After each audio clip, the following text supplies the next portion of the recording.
Isang matinis na tunog mula sa mikropono ang pumuno sa buong hardin. Biglang tumahimik ang masayang tawanan at kwentuhan ng mga bisita. Lahat ng mga mata ay napako sa maliit na entablado, kung saan nakatayo si Rebecca, ang matalik kong kaibigan. Hawak ang kanyang anak na si Leo. Ngumiti siya ng napakatamis. Isang ngiting tila kayang painitin ang puso ng lahat. Pero hindi ang puso ko. Mahigpit ang pagkakakapit ko sa kahon ng regalong dala ko. Naramdaman ko ang pagkirot sa aking dibdib. Isang pamilyar na sakit na matagal ko nang dinadala. Isang taon na, si Leo. Isang taon na rin mula nang huli kong naramdaman ang pag-asang balang araw, ay ako naman ang magkakaroon ng ganitong klaseng selebrasyon. Thank you everyone for coming to Leo's first birthday. Masayang bati ni Rebecca sa lahat. This day is very, very special. Hindi lang dahil kaarawan ng aming anghel, kundi dahil may isa pang importanteng tao kaming gustong parangalan ngayon. Napatingin siya sa direksyon ko at kumindat. Pilit akong ngumiti pabalik. Ang taong ito, pagpapatuloy ni Rebecca, habang dahan-dahang idinadampi ang labis sa noo ni Leo, ang nagbigay sa akin ng pinakamagandang regalo sa buong mundo. Isang mainit na palakpakan ng sumunod.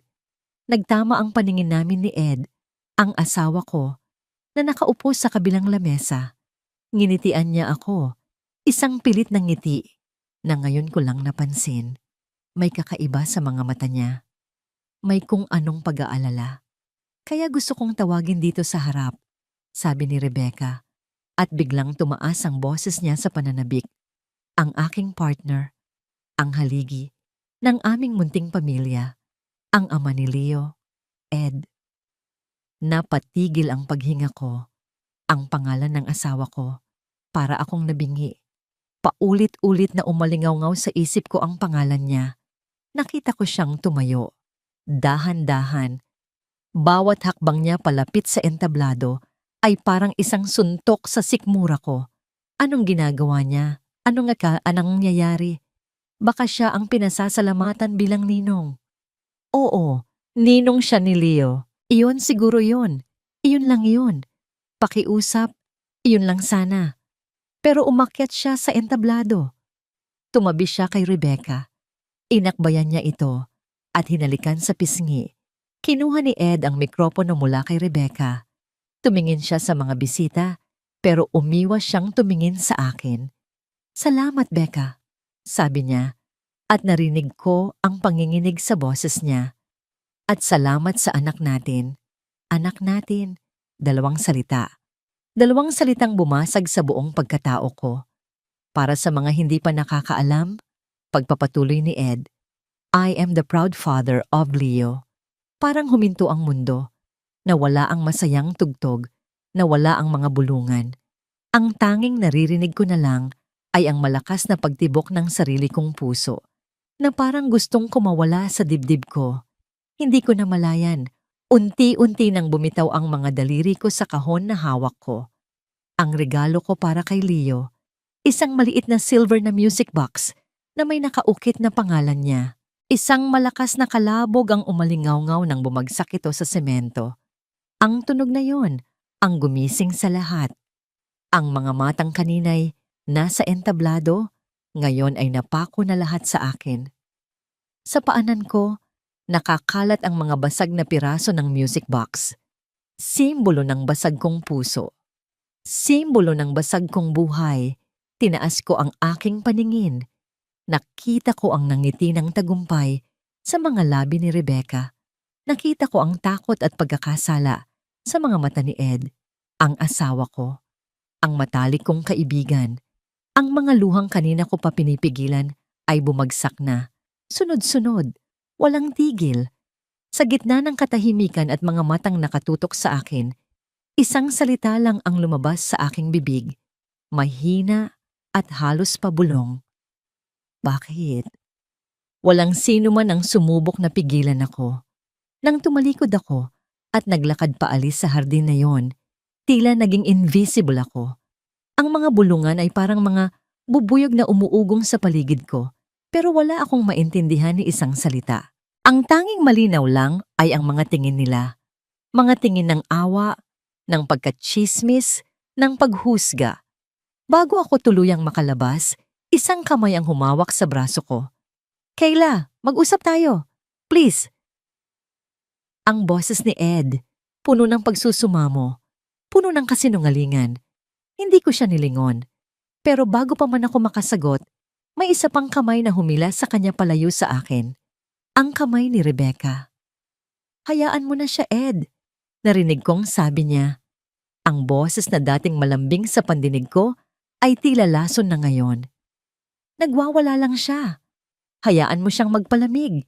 Iyon na iyon. Hindi na nila ako sinundan.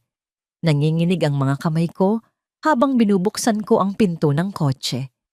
Pagpasok ko, isinandal ko ang noo ko sa manibela at doon humagulhol. Hindi ko alam kung gaano ako katagal na ganoon. Ang alam ko lang, nang iangat ko ang ulo ko, madilim na ang paligid. Ang biyahe pa uwi ay isang malaking blur. Ang mga ilaw sa kalsada ay naghahalo-halo sa paningin kong puno ng luha. Sa bawat pagpihit ng manibela, isang alaala ang sumasagi sa isip ko. Ang araw na nag-propose si Ed. Sa akin, sa parehong parke kung saan kami unang nagkita. Ikaw lang, Kayla. Ikaw lang ang mamahalin ko habang buhay. Ang araw na umiiyak ako dahil sa isa na namang negatibong resulta ng pregnancy test at si Rebecca ang yumakap sa akin. Huwag kang mag-alala, bestie. Nandito lang ako. Hindi kita iiwan. Mga pangako, mga kasinungalingan. Ang imahe nila ay napapalitan ng eksena kanina. Si Ed na nakaakbay kay Rebecca. Si Rebecca na may ngiti ng tagumpay. Pagdating ko sa bahay, ang katahimikan ang sumalubong sa akin. Isang nakakabinging katahimikan. Ang bahay na ito, na binuo namin mula sa pangarap, ay parang isang malaking puntod ngayon. Malamig. Walang buhay. Dinala ako ng mga paa ko sa aming kwarto. Sa ibabaw ng dresser, nakatayo ang wedding picture namin. Nakangiti kami pareho. Mukhang masaya. Mukhang perpekto. Isang kasinungalingan. Hinawakan ko ang frame, ang bigat. Kasing bigat ng nararamdaman ko. Naramdaman ko ang galit na unti-unting pumapalit sa aking pagluluksa. Isang galit na nagsimula sa aking mga paa at umakyat hanggang sa aking lalamunan. Hindi ko ito basta binitiwan. Inihagis ko ito. Sumalpok ito sa pader at isang malakas na tunog ng nabasag na salamin ang pumuno sa kwarto. Ang mga piraso nito ay kumalat sa sahig. Parang mga piraso ng puso kong winasak nila.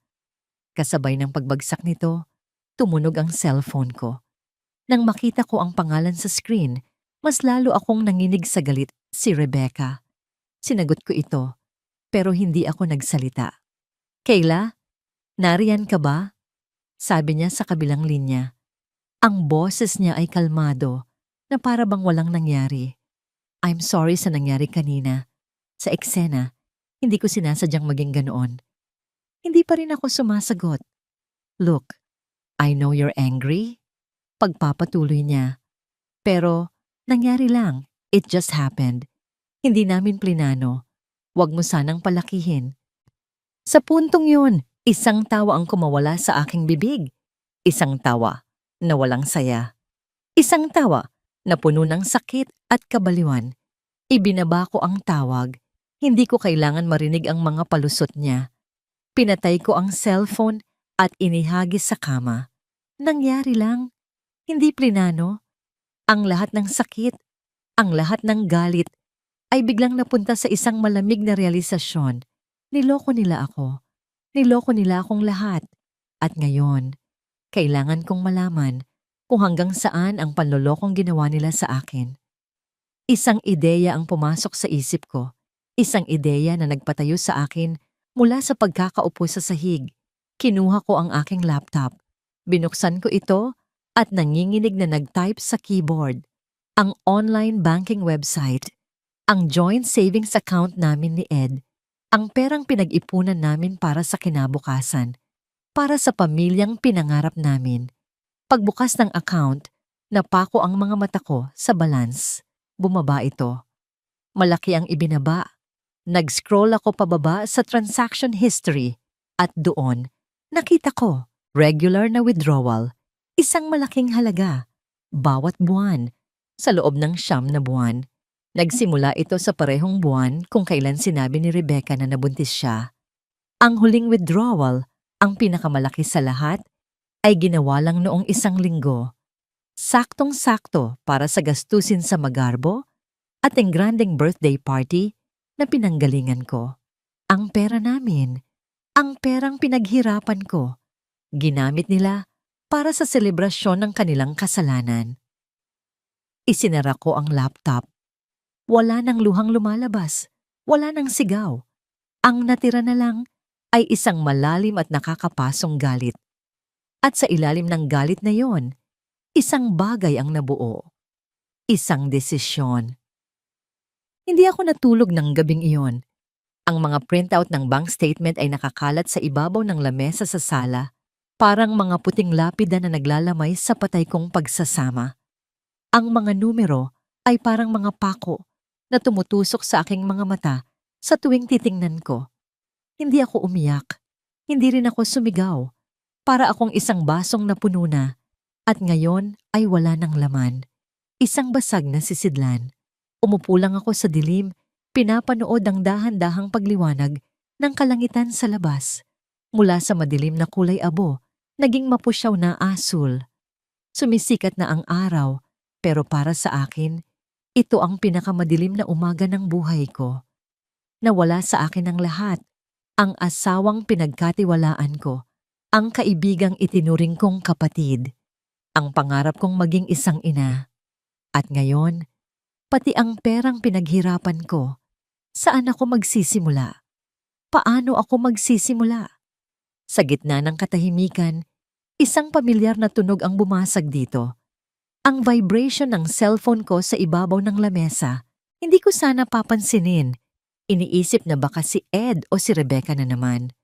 Ngunit nang umilaw ang screen, isang hindi pamilyar na numero ang nakarehistro. Nag-aalangan man, kinuha ko ito.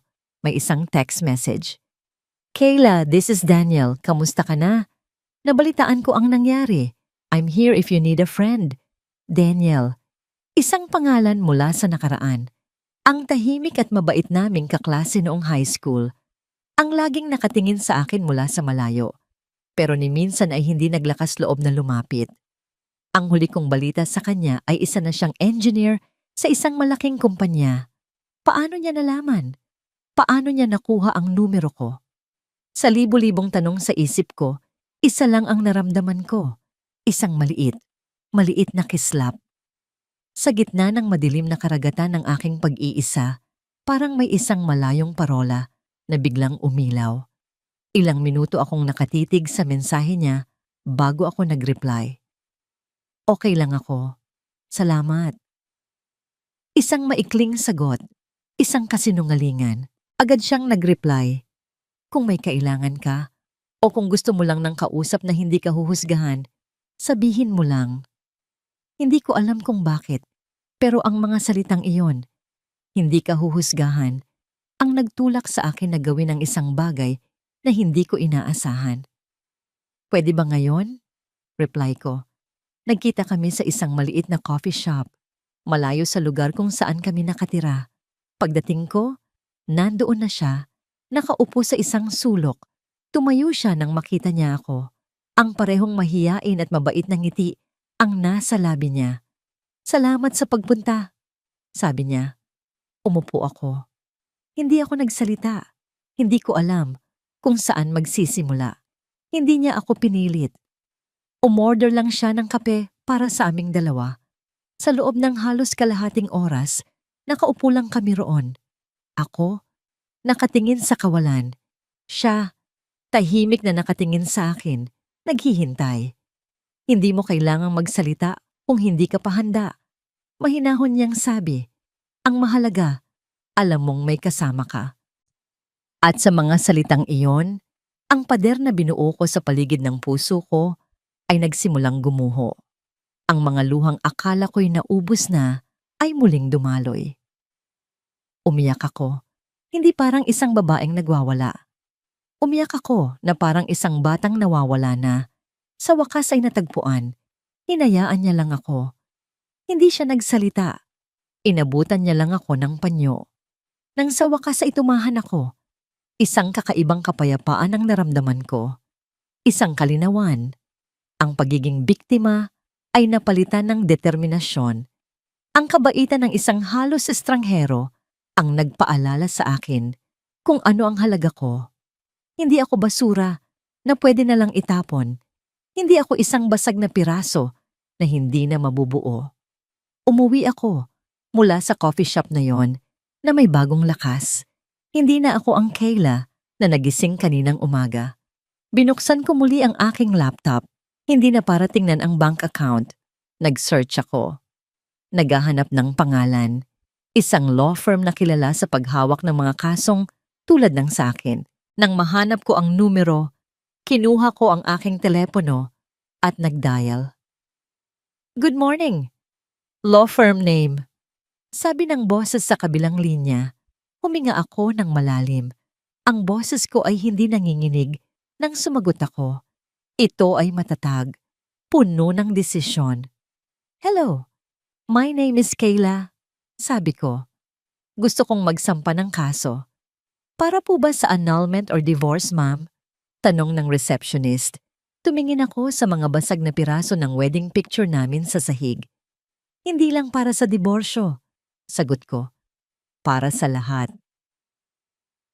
Ang opisina ni Attorney Romero ay malamig at tahimik.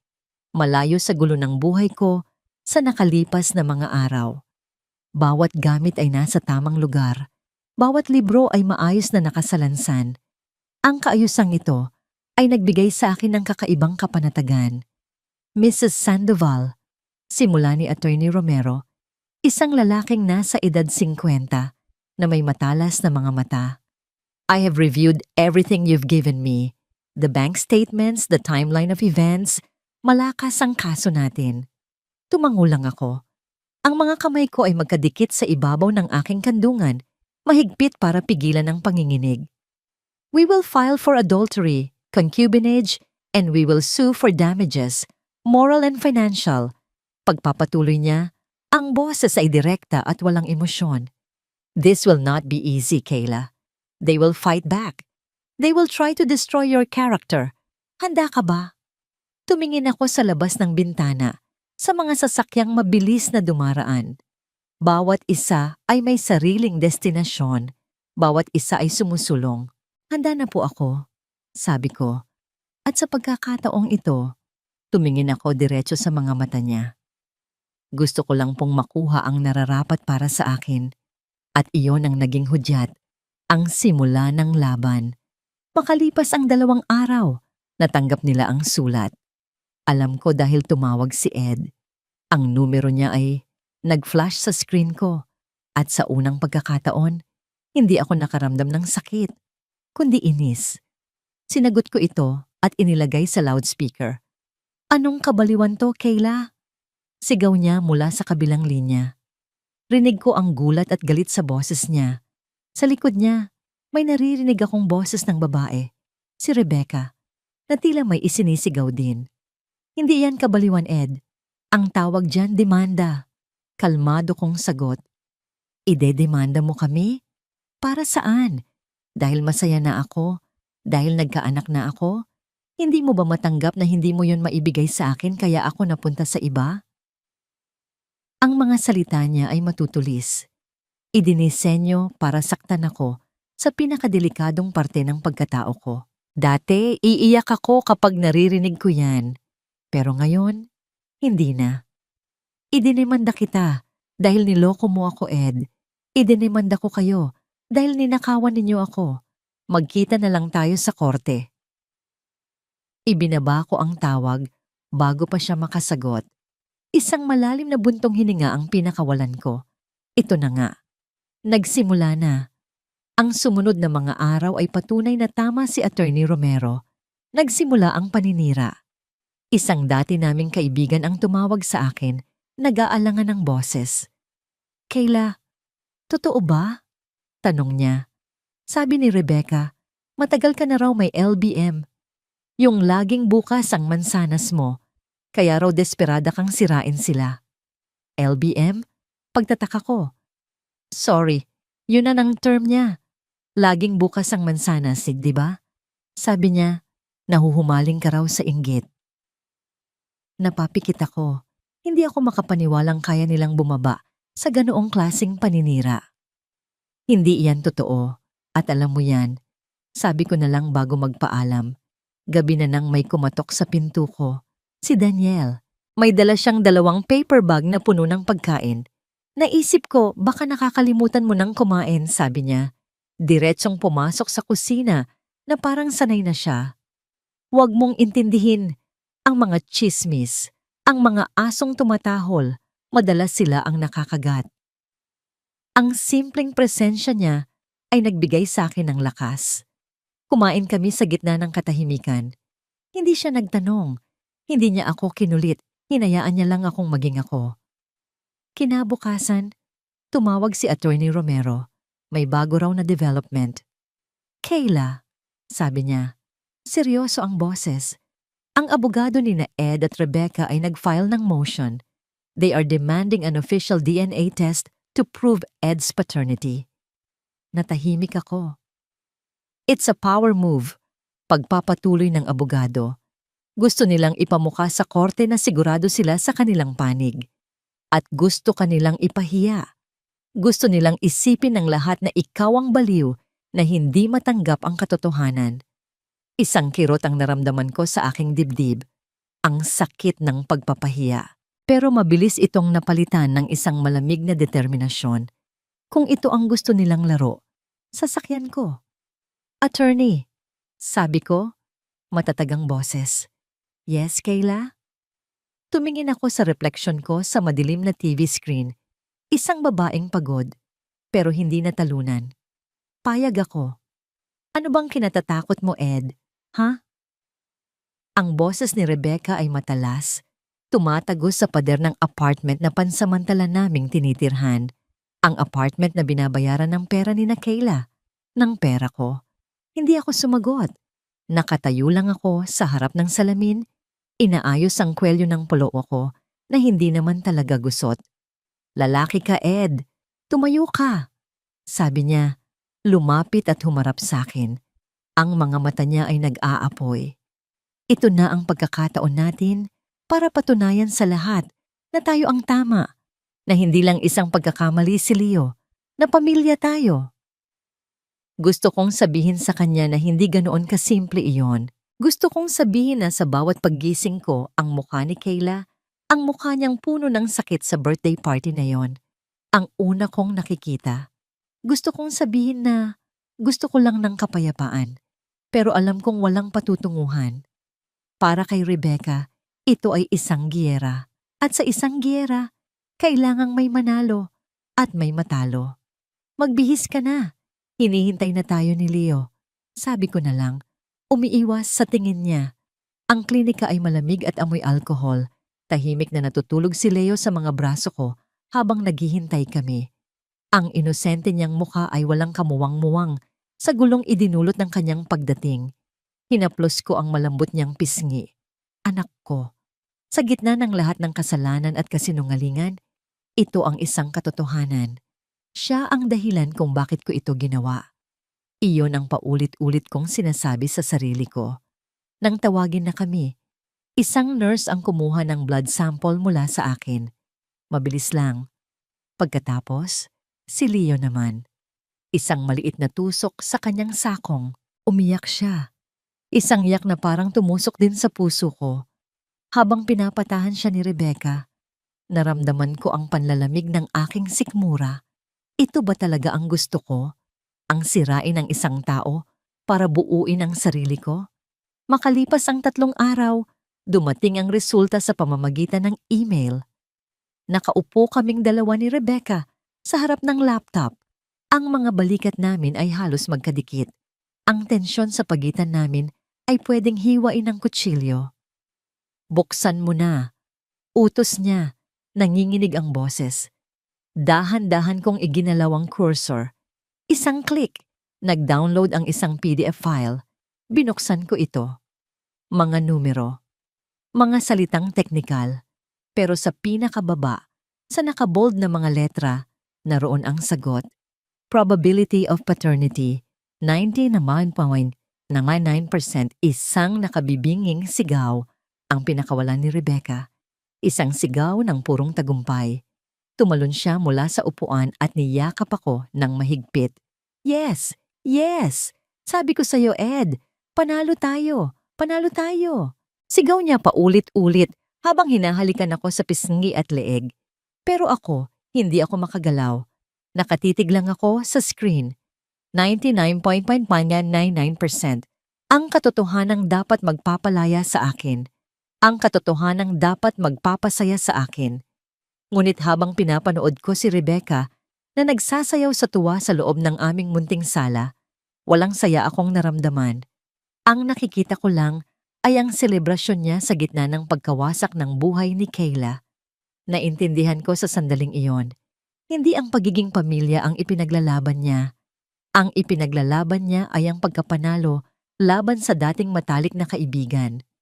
At habang tinitingnan ko ang babaeng ipinalit ko sa aking asawa, ang babaeng ina ng aking anak, isang damdamin ang gumapang sa aking dibdib. Hindi ito galak, hindi ito kapanatagan. Ito ay isang malalim at mabigat na takot. Ang tawag ni Daniel ay dumating habang nakatingin ako sa kisame ng aking kwarto. 3 araw na mula nang mabalitaan ko ang tungkol sa resulta ng DNA test. 3 araw na akong walang ibang ginawa, kundi ang isipin kung paano nila ginagamit ang katotohanan iyon para yurakan ako. Kayla, may narinig ako, sabi ni Daniel sa kabilang linya. May pagkaapurahan sa boses niya na hindi ko pa narinig dati. Isang kaibigan ni Rebecca ang nakausap ko. May binanggit siya tungkol sa isang recording. Napaupo ako mula sa pagkakahiga. Recording? Anong recording? Hindi ko alam ang detalye, pero mukhang nababagabag siya. Gusto ka raw niyang makausap, pero natatakot siya kay Rebecca. Ang pag-asa ay isang mapanganib na bagay. Sa sandaling iyon, naramdaman ko itong bumuhay sa isang parte ng puso kong akala ko'y namatay na. Nagkita kami sa isang lugar na pinili ng babae. Isang tahimik na parke sa kabilang syudad, sa dapit hapon kung kailan kakaunti na ang tao. Kasama ko si Daniel. Ang presensya niya ay nagbibigay sa akin ng lakas ng loob na harapin kung anuman ito. Ang babae, si Melissa, ay isa sa mga malalapit na kaibigan ni Rebecca. Isa sa mga abay sa kasal ko. Maliit siya at mukhang nerbiyoso, palingon-lingon sa paligid. Salamat sa pagpunta, sabi niya, halos pabulong. Ang mga kamay niya ay nanginginig habang hawak ang kanyang cellphone. Kayla, I'm so sorry. Dapat noon ko pa ito sinabi, pero natakot ako. Anong ibig mong sabihin? Tanong ko. Huminga siya ng malalim. Ang tungkol kay Ed at Rebecca. Hindi iyon just happened, sabi niya. Ginagaya ang mga salitang sinabi sa akin ni Rebecca sa telepono. May plano si Rebecca. Matagal na. Naramdaman ko ang paglamig ng aking mga kamay. Ilang linggo bago ang birthday party ni Leo, pagpapatuloy ni Melissa, nag-inuman kami. Lasing na siya noon at ipinagmayabang niya ang lahat. Binuksan ni Melissa ang kanyang cellphone, pinindot ang isang file at iniabot sa akin. Hindi ko sinasadyang i-record, sabi niya. Napindot ko lang, pero nang marinig ko ulit kinabukasan, itinago ko dahil alam kong mali. Sobrang mali. Ibinigay niya sa akin ang isang earphone. Isinaksak ko ito sa aking tainga. Si Daniel ay tumayo sa likod ko. Ang kamay niya ay marahang nakapatong sa aking balikat. Pinindot ko ang play. Ang unang narinig ko ay malakas na tawanan at tunog ng baso. At pagkatapos, ang boses ni Rebecca. Malakas at malinaw at lasing. Sabi ko sa inyo, makukuha ko rin ang gusto ko, di ba? Sabi ng boses niya sa recording, sinusundan ng tawa ng ibang mga babae. Grabe ka, Becca. Paano mo nagawa? Tanong ng isa pang boses na kilala kong si Jessica. Isa pa naming kaibigan. Simple lang, sagot ni Rebecca. He's weak, madaling mauto, konting papuri, konting pag-iyak sa balikat niya tungkol sa pagkukulang ni Kayla. Pumigay agad. Naramdaman ko ang paghigpit ng pagkakahawak ng kamay ni Daniel sa balikat ko. Isang malamig na kuryente ang gumapang sa aking gulugod. Ang mga salita ay tumatagos. Bawat isa ay isang karayom. Pero paano ka nakasiguro na mabubuntis ka? Tanong ulit ni Jessica. Akala ko ba may problema sila? Ang sumunod na tawa ni Rebecca ay ang pinakamasakit sa lahat. Isang tawa na puno ng panunuya at pagmamalaki. Iyon ang akala nyo. Sabi niya, idinidiin ang bawat pantig. Ang totoo, si Ed ang may mababang bilang. Narinig ko mismo sa usapan nila noon sa telepono. Isang beses pagkatapos ng check-up. Akala niya napatay niya ang tawag. Napahawak ako sa aking bibig. Ang hangin ay tila naubos sa aking mga baga. Yun ang ginamit kong alas. Pagpapatuloy ng demonyo sa recording. I researched everything. Ovulation calendars, supplements, lahat. Ako ang gumawa ng paraan. At nang malaman kong buntis na ako, doon ko na plinano ang lahat. Ang party? Of course! Ano pa bang mas masakit para sa isang babaeng hindi magkaanak, kundi ang makita ang asawa niya na ipinagmamalaki ang anak nila, ng best friend niya. Sa harap ng lahat, gusto kong makita siyang madurog at nakuha ko ang gusto ko. Pinatay ko ang recording. Ang katahimikan sa parke ay nakakabingi. Ang tanging maririnig ko lang ay ang mabilis at malakas na paghinga ko. Itinaas ko ang aking paningin at tumingin kay Daniel. Nakita ko sa kanyang mga mata ang refleksyon ng sarili kong galit. Hindi ito basta-bastang pagtataksil. Ito ay isang krimen na plinano ng maigi. Isang pagpatay, hindi ng katawan, kundi ng kaluluwa. At ginawa ito ng taong tinuring kong kapatid. Inalis ko ang earphone, ibinigay ko ang cellphone pabalik kay Melissa. Pwede ko bang makuha ang kopya niyan? Tanong ko. Ang boses ko ay kakaiba sa aking pandinig. Malamig. Walang emosyon. Parang bakal. Mabilis na tumango si Melissa at agad na ipinasa ang file sa telepono ko. Salamat, sabi ko sa kanya. Salamat sa paggawa ng tama. Habang naglalakad kami ni Daniel pabalik sa kotse, wala ni isa sa amin ang nagsalita. Pagpasok namin, bago pa niya simulan ng makina, humarap ako sa kanya. Kinuha ko ang aking telepono at idinayal ang numero ni Attorney Romero. Nang sumagot siya, hindi na ako nagpaligoy-ligoy pa. Attorney, sabi ko, at ang bawat salita ay may bigat ng isang martilyo. May hawak akong ebidensya, isang recording. Ipinaliwanag ko sa kanya ang lahat. Ang laman ng usapan, ang pag-amin ni Rebecca, ang bawat detalyeng tumatak sa isip ko na parang pinapaso ng mainit na bakal. Isang mahabang katahimikan ang sumunod sa kabilang linya. Nang sa wakas ay magsalita si Attorney Romero, ang boses niya ay may bagong tono. Isang tono ng isang mangangasong nakaamoy ng dugo. Kayla, ipadala mo sa akin yan, ngayon din. Ginawa ko. Habang nagsasend ang file, nakatingin lang ako sa progress bar.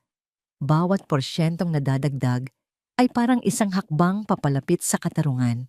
Ilang minuto ang lumipas, tumunog ang telepono ko. Si Attorney Romero, ulit. Narinig ko na, sabi niya. Ang boses niya ay mababa at seryoso. Wala na ang dating profesional na distansya. Ngayon, may halong galit na rin dito. This is it, sabi niya. This is the kill shot. Ito ang tatapos sa kanila. Ang recording ay parang isang sikretong sandata na nagbigay sa akin ng kakaibang lakas. Sa mga sumunod na araw, habang naghahanda kami para sa unang pagdinig, naramdaman ko ang pagbabago sa aking sarili.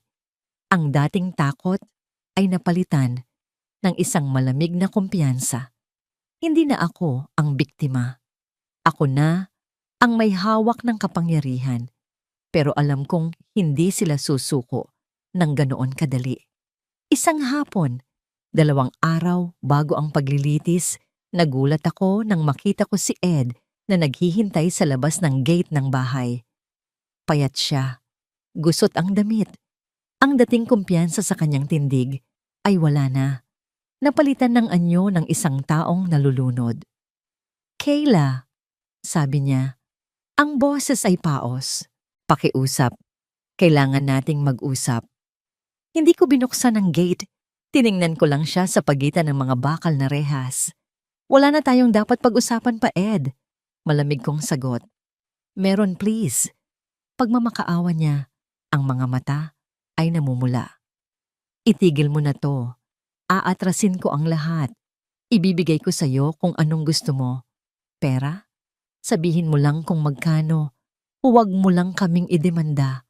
Huwag mong sirain ang pamilya ko." Pamilya ko. Ang mga salitang yun ay tumama sa akin, pero hindi na ito masakit. Sa halip nagdulot ito ng galit. Isang tahimik na galit na dumaloy na parang yelo sa aking mga ugat. "Ang pamilyang sinasabi mo," sabi ko, dahan-dahan at malinaw, "ay binuo mo sa ibabaw ng mga kasinungalingan at sa ibabaw ng wasak kong puso. Huli na ang lahat para sa pakiusap, Ed. Tapos na tayo." Tinalikuran ko siya. Narinig ko siyang tinatawag ang pangalan ko. Paulit-ulit, pero hindi na ako lumingon. Kinagabihan, ang pangalawang atake ay dumating. Sa pagkakataong ito, galing kay Rebecca. At tulad ng dati, patalikod. Isang text message mula sa isang kaibigan. Isang screenshot ng isang Facebook post mula sa pinsan ni Rebecca. Kawawa naman si Kuya Ed. Akala niya nakahanap na siya ng matinong asawa. Yun pala, matagal na siyang niloloko. Ang kapal ng mukha ng babaeng yun na magdemanda ng adultery, siya nga itong may kalaguyo habang kasal pa sila. Si Daniel daw ang pangalan. Kawawang Kayla, nahuli kaya nagwawala. Humigpit ang hawak ko sa telepono. Ang lason ay kumakalat. Sinisira nila hindi lang ang pangalan ko, kundi pati ang pangalan ng nag-iisang taong dumamay sa akin. Tinawagan ko agad si Daniel. "Daniel, I'm sorry," sabi ko agad pagkasagot niya. "Idinadamay ka na nila sa gulo na to. Sorry." Narinig ko ang isang mahinang tawa sa kabilang linya.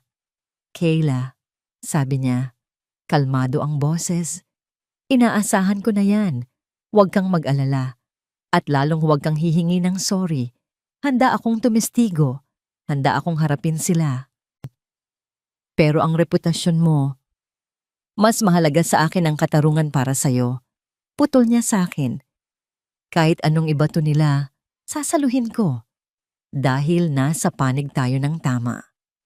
Ang mga salita niya ang kumot na nagpainit sa nanlalamig kong puso. Ibinaba ko ang tawag na may panibagong determinasyon. Ngunit kinabukasan, isang araw bago ang paglilitis, isang tawag mula kay Atty. Romero ang muling nagdulot ng kaba sa aking dibdib. "Kayla, may balita ako," sabi niya, maseryoso kaysa dati. "Ang kampo ni na Ed at Rebecca. Nag-file sila ng listahan ng kanilang mga testigo." "Okay," sabi ko, naghihintay. "May isa silang idinagdag sa huling minuto." Pagpapatuloy niya, "Isang sorpresang testigo." Naramdaman ko ang pamilyar na kaba na gumapang pabalik sa aking sikmura. Ang kumpiyansang inipon ko ay tila biglang nabawasan.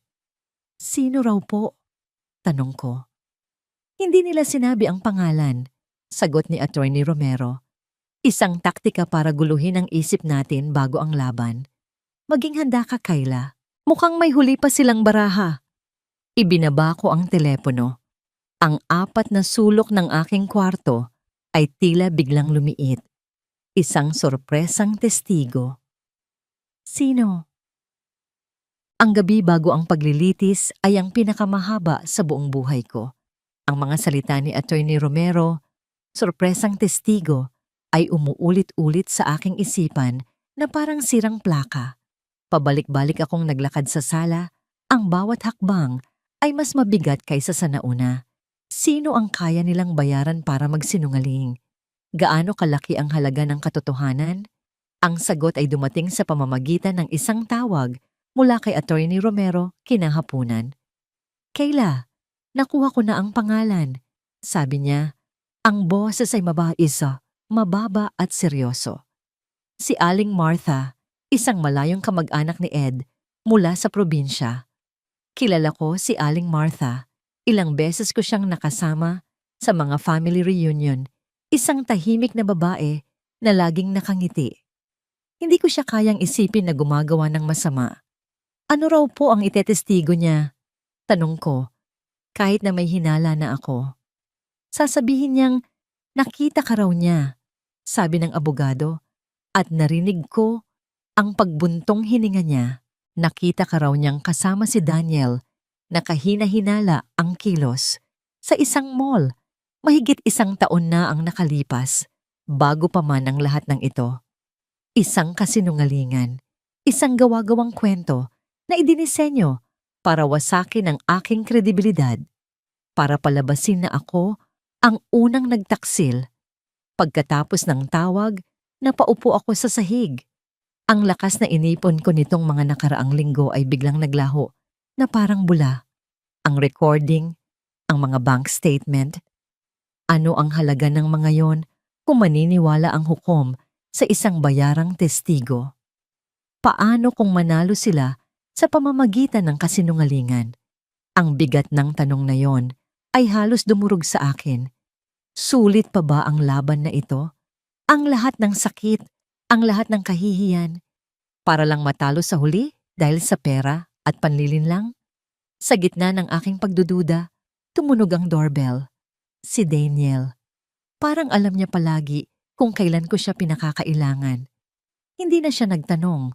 Nakita niya ang lahat sa aking mga mata. Umupo siya sa sahig sa tabi ko at sa unang pagkakataon, hinawakan niya ang aking kamay. Ang init niyon ay gumapang sa aking nanlalamig na balat. Natatakot ako. Aminado ko. Ang boses ko ay basag. Paano kung hindi sapat ang katotohanan? Tumingin siya sa akin. Ang kanyang mga mata ay puno ng isang paniniwalang halos nakalimutan ko ng taglayin. Kayla, mahinahon niyang sabi. Ang kasinungalingan ay parang isang gusaling gawa sa buhangin. Mukhang matibay sa malayo, pero isang malakas na alon lang ang kailangan para gumuho ito.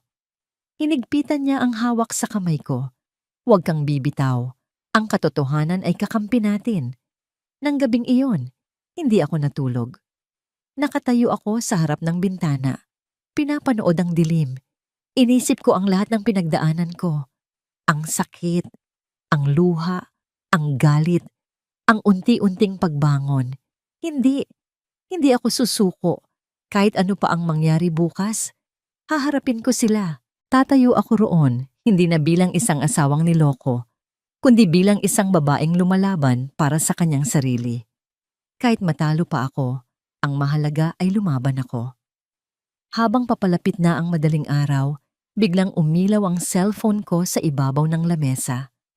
Isang text message mula sa isang hindi kilalang numero. 2 pangungusap lang. Good luck bukas. Kakarmahin din sila. Ang loob ng korte ay mas malamig kaysa sa inaasahan ko.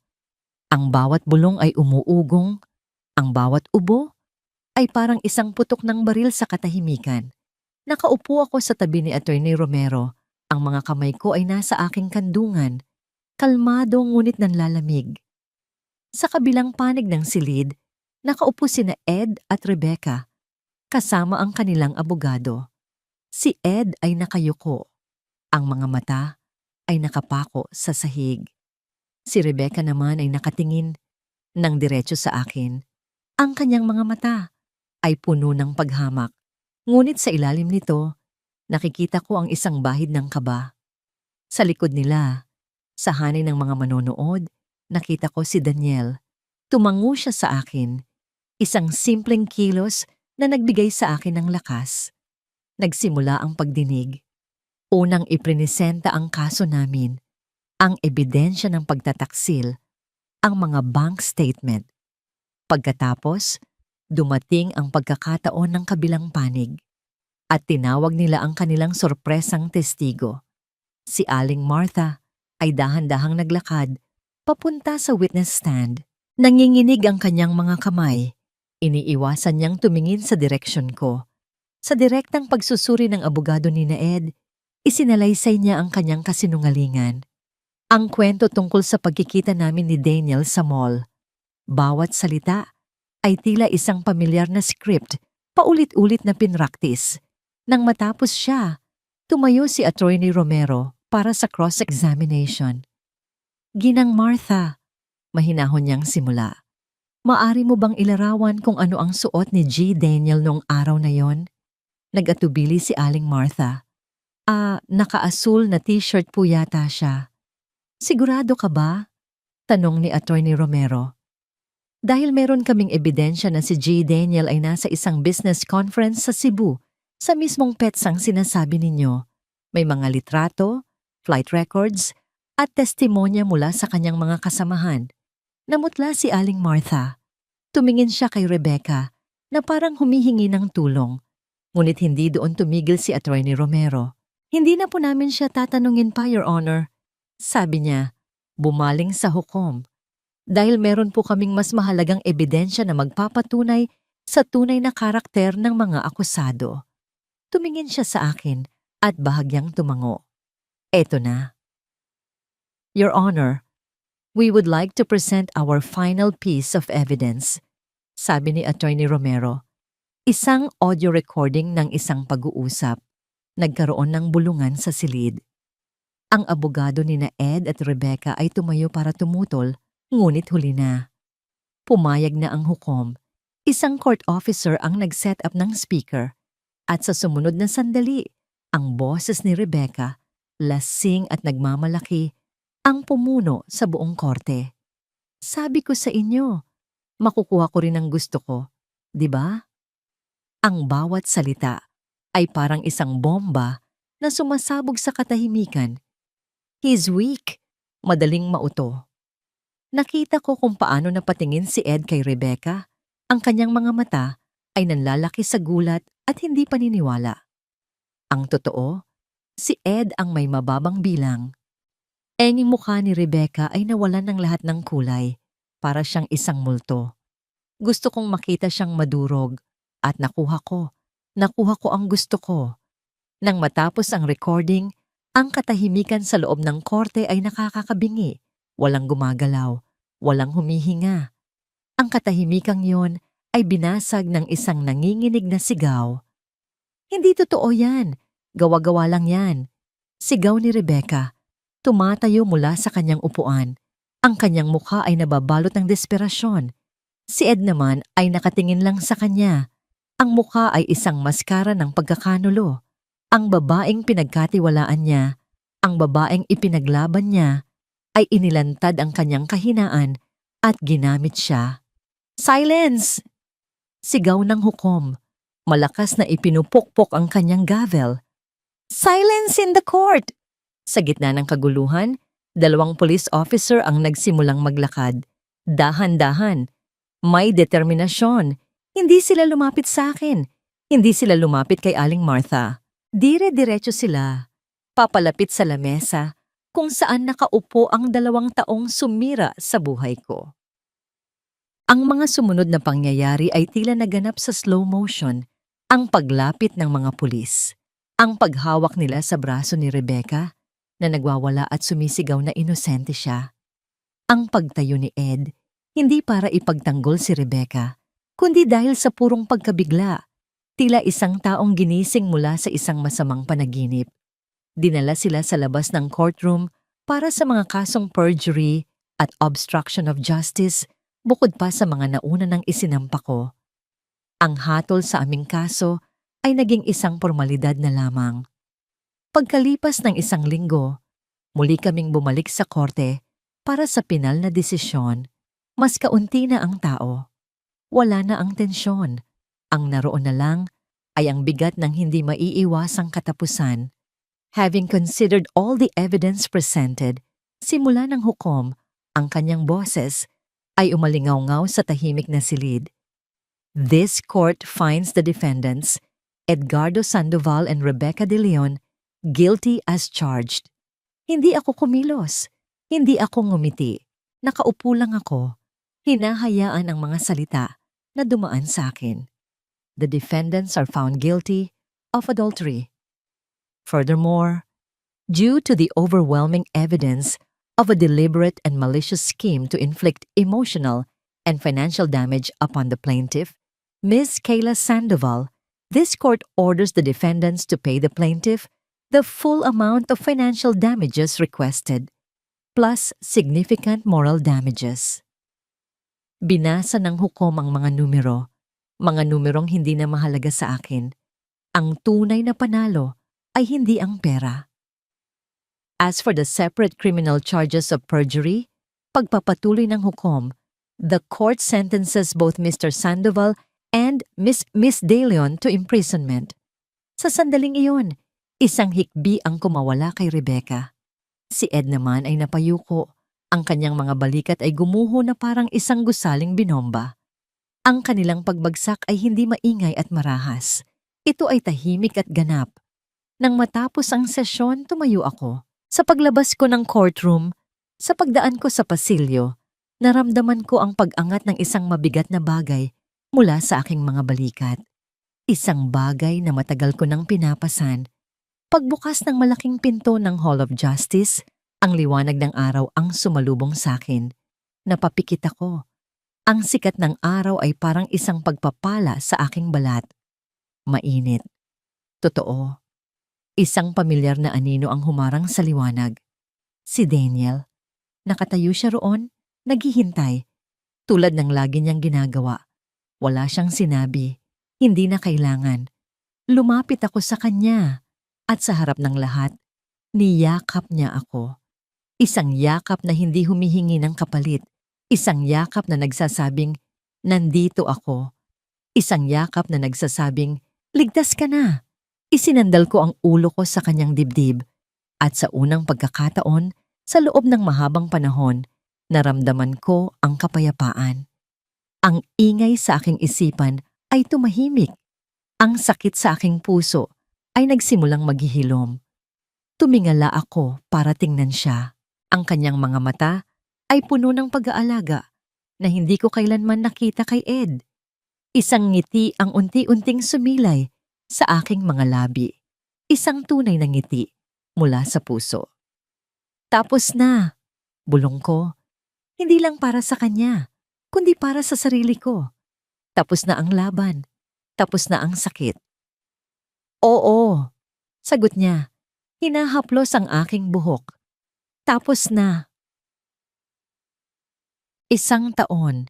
Minsan, ang isang taon ay parang isang iglap lang. Pero para sa akin, ang nakalipas na isang taon ay parang isang buong buhay. Ang amoy ng bagong lutong tinapay ang gumising sa akin tuwing umaga. Hindi na ang amoy ng luma at masakit na alaala. Sa harap ng maliit na bahay na inuupahan ko ngayon ay may isang maliit na signage. Kayla's Cupcakes and Cafe. Ang pangarap na matagal kong isinantabi para sa pangarap ng iba ay sa wakas natupad na. Isang hapon, habang nag-aayos ako ng mga bagong display na strawberry cupcake, isang pamilyar na boses ang narinig ko. Mukhang masarap yan. Pag-angat ko ng tingin, nakatayo roon si Daniel. May dalang isang palumpon ng mga sunflower. Ang ngiti niya ay kasing liwanag ng mga bulaklak na dala niya. Para sa pinakamagaling na baker na kilala ko. Sabi niya, inaabot sa akin ang mga bulaklak. Nambobola ka pa, sabi ko. Pero hindi ko mapigilan ang pagngiti. Salamat. Sa nakalipas na isang taon, si Daniel ay naging isang konstanteng presensya sa buhay ko. Hindi siya nagmamadali. Hindi siya mapilit. Hinayaan niya akong maghilom sa sarili kong panahon. Naging kaibigan siya noong kailangan ko ng kaibigan. At nang handa na ang puso ko, naging higit pa siya roon. May lakad tayo mamaya, di ba? Tanong niya. Sumasandal sa counter. Oo naman, sagot ko. Hindi ko yun kakalimutan. Kinagabihan, hindi kami pumunta sa isang magarbong restaurant o sa sinehan. Dinala ako ni Daniel sa isang lugar na mas espesyal. Isang bahay ampunan sa labas ng syudad. Ang Bahay Pag-asa. Pagdating namin, sinalubong kami ng mga ngiti at yakap ng mga bata. Bawat isa sa kanila ay may kanya-kanyang kwento ng kalungkutan, ngunit sa kanilang mga mata, nagniningning ang pag-asa. Umupo kami sa hardin at nakipaglaro sa kanila. Nakipaghabulan, nagbasa ng mga kwento, nakikanta. Habang pinapanood ko si Daniel na buhat-buhat ang isang maliit na batang babae, pinapatawa ito ay isang mainit na damdamin ang bumalot sa aking puso. Ang pamilya ay hindi lang tungkol sa dugo. Ito ay tungkol sa pag-ibig, sa pag-aaruga, sa pagpili na maging parte ng buhay ng isa't isa. Nang papalubog na ang araw, umupo kami sa isang bench, pinapanood ang mga batang naglalaro pa rin sa di kalayuan. Ang kalangitan ay kulay kahel at rosas. Masaya ka ba, Kayla? Mahinang tanong ni Daniel, hindi inaalis ang tingin sa mga bata. Tumingin ako sa paligid, sa mga batang tumatawa, sa lalaking katabi ko na nagbigay sa akin ng pangalawang pagkakataon sa pag-ibig, at sa sarili ko, isang babaeng minsan nang nadurog, pero ngayon ay buo na muli. Oo, sagot ko, at naramdaman ko ang bigat ng katotohanan sa salitang iyon. Masaya ako. Humarap siya sa akin. Ang kanyang mga mata ay seryoso, ngunit puno ng lambing. Hinawakan niya ang aking kamay. Handa ka na ba para sa ating bagong simula? Tanong niya. Isinandal ko ang aking ulo sa kanyang balikat. Ang paglubog ng araw ay hindi na hudyat ng katapusan para sa akin. Ito na ngayon ang pangako ng isang bagong umaga. Tumingin ako sa kanya at ngumiti. Ngayon pa lang tayo nagsisimula.